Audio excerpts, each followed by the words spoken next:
எல்லாம் நல்லா இருக்கணும். இப்போ நம்ம வந்து இங்கே ஒரு ரிவ்யூ ஒரு மூவி பார்த்தோம், தருணன் மூவி. உங்களுக்கு ஒரு சூப்பர் ஹிட் மூவி வந்திருக்கு. கண்டிப்பாக உங்கள் ஃபேமிலியோட பார்க்க வேண்டிய மூவி. ஆக்சுவலி என்னுடைய தம்பி, ஆக்சுவலி எனக்கு குழந்தைலேருந்து ரொம்ப ரொம்ப க்ளோஸ் எனக்கு. இவனும் இவனுடைய தம்பியும், இவனோட தம்பியும் எனக்கு ரொம்ப க்ளோஸு.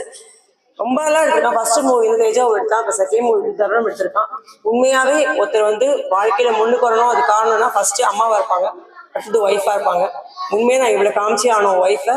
ஏன்னா இந்த அளவுக்கு முன்னுக்கு வரதுக்கு ஒரு ஒய்ஃப் வந்து பொறுமையாக இருக்கணும்.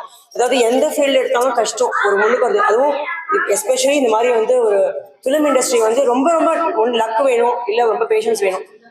அம்மாவுக்கு அப்புறம் யார் கேட்டால் ஒய்ஃப் தான் முதல்ல. அவன் அம்மா வந்து ரொம்ப ஆசைப்படுவா அது வந்து பெரிய டேரக்டர் ஆவான்னு. தேஜாவை படம் அம்மா பார்த்துருந்தா.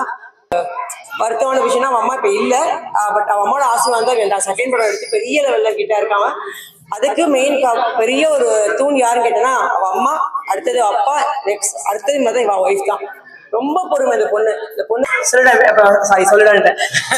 சினிமான்றது வெளில வந்து பார்க்கும்போது ஒரு 2 hours மூவி இருக்கும். பட் அதுக்கு பின்னாடி வந்து பல மாசம் உழைப்பு இருக்கு, பல பேரோட உழைப்பு இருக்கு. ஸோ அது எல்லாமே கரெக்டாக கொடுத்தா அதோட ரிசல்ட் எப்படி இருக்கும்ன்ற மாதிரி தான் அந்த படம் நல்லா தரணும். ஸோ இது it's a team effort.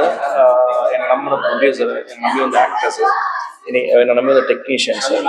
So அவங்களோட பெஸ்ட்டு கொடுத்துருக்காங்க. ஸோ நானே என்னோட பெஸ்ட்டு கொடுத்துருக்கேன்னு நான் நம்பியிருக்கேன்.